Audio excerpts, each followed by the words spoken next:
ரீசெண்டாக வந்து நம்ம கவர்மெண்ட் வந்து நம்ம ஜிடிபி வந்து 8% வளருதுன்னு சொல்லியிருக்காங்க, விச் இஸ் குட் நியூஸ் நம்ம நாட்டுக்கு.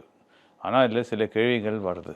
இது என்னென்னா, டேக்ஸ் பே பண்ண ஸ்லாபை பார்த்தோன்னா இதில் கொஞ்சம் கேள்விங்க வருது. என்ன கிளைம் பண்ணுறாங்கன்னா 7,91,00,000 இந்தியன்ஸ் வந்து டேக்ஸ் பே பண்ணுறாருன்னு கிளைம் பண்ணுறாங்க. ஆனால் இதில் என்னென்னா அப் டு 5 lakhs வந்து 5,60,00,000 வருது. அண்ட் அப் டு 12 lakhs வந்து 7,15,00,000 வருது. டோட்டல் டேக்ஸ் பேயர்ஸே வந்து 81 lakhs வரும்போது எப்படி இது வந்து கணக்கு கொஞ்சம் அடிக்கடி என்ன சொல்கிறாங்கன்னா 7,91,00,000 பேர் டோட்டலாக ரிட்டர்ன் ஃபைல் பண்ணியிருக்காங்க.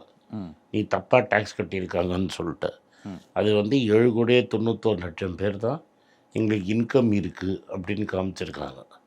ஒரு நாட்டில் 140 கோடி பேரில் 7,91,00,000 பேர் தான் எங்களுக்கு இன்கம் காட்டுற அளவு இன்கம் இருக்குங்கிறாங்க.